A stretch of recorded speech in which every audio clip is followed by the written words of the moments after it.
Bonjour Philippe, nous sommes ici en Californie et nous sommes à quelques jours de l'atterrissage d'InSight sur Mars. Dans quel état d'esprit vous êtes? Disons que la pression monte, mais ça va très très bien. J'ai parfaitement confiance dans le pilote. Le pilote, c'est la NASA, c'est le JPL. Ils se sont posés déjà 7 fois sur Mars avec succès. On va être les 8e. Que voulez-vous faire? Quand vous êtes dans un avion et que le pilote est le meilleur du monde, il n'y a qu'une chose à faire, c'est vous déstresser. Au niveau de l'instrument, parce qu'il me semble que vous en êtes responsable, est-ce que vous avez eu des nouvelles? Est-ce que tout a bien fonctionné jusqu'à présent? Est-ce qu'il est prêt à se mettre en place? Absolument. Donc l'instrument a été testé pendant la phase de croisière à 3 reprises. En juillet et en août, on l'a allumé, on a envoyé des télécommandes, il nous a envoyé des réponses qui nous ont permis de vérifier que dans la position où il était, c'est-à-dire en apesanteur, il répondait ce qu'on attendait de lui. Donc ça veut dire qu'il était en état de marche, donc il n'y avait pas eu a priori de problème suite au décollage, qui est quand même une épreuve mécanique très éprouvante pour un instrument comme ça. Mais en même temps, on avait fait ce qu'il fallait au niveau de la conception, mais c'était quand même la première fois, donc on voulait vérifier. Et puis voilà, donc tout va bien de ce point de vue-là. Donc depuis, on l'a rééteint et puis on attend l'atterrissage pour refaire juste un jour après l'atterrissage exactement le même genre de test. Voilà. Les nouvelles sont bonnes pour l'instant? Oui. Les nouvelles sont très bonnes. L'astronef InSight est exactement dans la bonne trajectoire puisque le JPL envisage même, peut-être, donc c'est à confirmer, on le saura demain, d'annuler la dernière manœuvre qui avait pour but de bien la mener en temps voulu, exactement au bon moment, avec la bonne incidence dans le bon couloir de rentrée. A priori, ce ne serait même pas nécessaire parce que la trajectoire serait déjà suffisamment précise pour s'affranchir de cette manœuvre. Si on n'est pas obligé de faire une manœuvre, c'est toujours mieux parce qu'une manœuvre, c'est quand même toujours un risque pris, même si on en a déjà fait 4 et qu'elles se sont bien passées. Il y en avait 5 de prévues, il y en a une qui a déjà été annulée pour les mêmes raisons.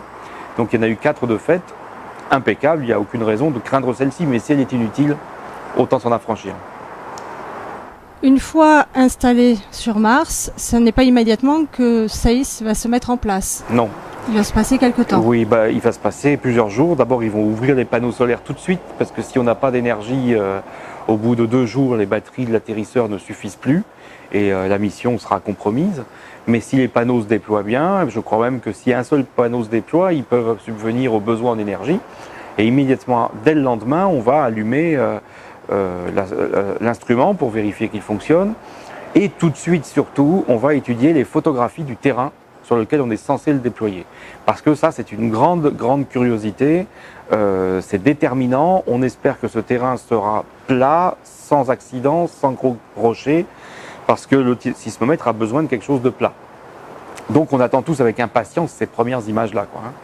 Et là, les scientifiques, les ingénieurs du CNES, les ingénieurs de l'IPGP, de l'ISAE pour la France, et puis aussi bien sûr du JPL, vont faire des modèles numériques de terrain, ils vont faire des simulations et ils vont se mettre d'accord pour dire c'est là et c'est pas ailleurs.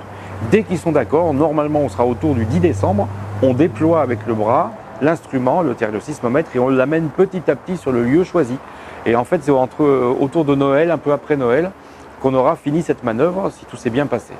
Ensuite, il faut vite revenir chercher le gros bouclier qui est resté sur le pont de l'astronef pour venir le mettre par-dessus pour qu'il ait moins froid pendant tout le reste de la mission. Ça va prendre quelques jours de plus et on va se retrouver début janvier. Voilà, avec la configuration finale après laquelle on va pouvoir le faire fonctionner en mode nominal, jour et nuit, et vérifier qu'il marche jusqu'à fin février, début mars. Et si tout va bien, une fois qu'on aura aussi déployé l'instrument allemand et fait toutes ces mesures conjointes, début avril au plus tard, si tout s'est bien passé, parce qu'évidemment, s'il y a des soucis, on prendra le temps qu'il faut pour faire les choses bien et ça peut prendre plus de temps. Mais si tout s'est bien passé, début avril, la mission de recette, en tout cas en ce qui me concerne et mon équipe de développement, sera terminée. On passe le témoin à l'équipe d'opération, au SISMOC qui sera à Toulouse, au CNES de Toulouse, aux scientifiques qui seront également rentrés à l'IPGP. Et là, c'est la course acharnée pour traiter les données, publier ce à quoi ils rêvent depuis des années en fait. Voilà. Est-ce qu'il y a une possibilité de nettoyer le terrain, si on peut dire, si on a un petit souci une fois posé? Est-ce qu'il y a une solution pour se déplacer très légèrement? Alors, il y a une solution tant qu'on n'a pas lâché le sismomètre et si on l'a posé et qu'on se rend compte qu'il marche pas tout à fait comme on le désirerait, le bras restant attaché, on peut le ressoulever, le déplacer un petit peu. Ça c'est prévu, c'est pas le mode nominal, on espère bien ne pas avoir à le faire. Mais vous savez, c'est la première fois qu'on installe de façon automatique un sismomètre sur le sol de Mars. Les sismomètres qu'on installe sur la Terre, les sismologues nous ont expliqué pendant tout le développement qu'ils sont habitués, après l'avoir posé, à regarder si ça marche bien, et puis si ça marche pas bien, des fois ils arrivent et puis ils le bougent un peu, puis ça se met à mieux marcher, parce que le contact entre les pieds et le sol s'avère être déterminant pour la transmission des signaux sismiques. Alors imaginons qu'il nous arrive la même mésaventure sur le sol de Mars, on n'a que le bras pour le pousser et le bouger un peu. On n'est pas du tout certain, parce que les pieds ont été bien étudiés aussi, qu'on ait besoin de faire ça. On espère qu'on n'aurait pas besoin, parce que toute petite manœuvre de ce genre, à plus de 50 millions de kilomètres sur une autre planète, sans personne sur place, est toujours quelque chose de risqué. Donc ça, on espère qu'on ne le fera pas. Voilà. Mais c'est possible et c'est prévu au cas où.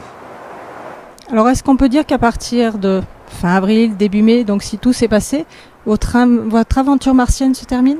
En ce qui me concerne, oui. En ce qui concerne l'équipe de développement, on aura fait notre mission, c'est-à-dire qu'on aura passé des années à le développer, à le définir, à prévoir comment on allait l'installer, le déployer.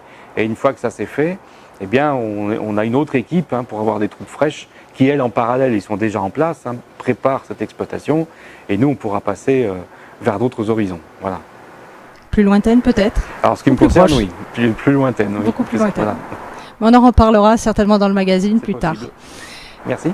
Je vous remercie. Et puis, de toute façon, rendez-vous lundi, puisque lundi, c'est le grand jour, 26 novembre. On vous invite à vous connecter partout sur les réseaux, à vous rendre aussi à la Cité des Sciences et à la Cité de l'Espace, parce que vous pourrez suivre en direct et vous pourrez aussi interroger des personnes qui seront présentes, être avec beaucoup de monde pour poser des questions et recevoir les informations. À très bientôt.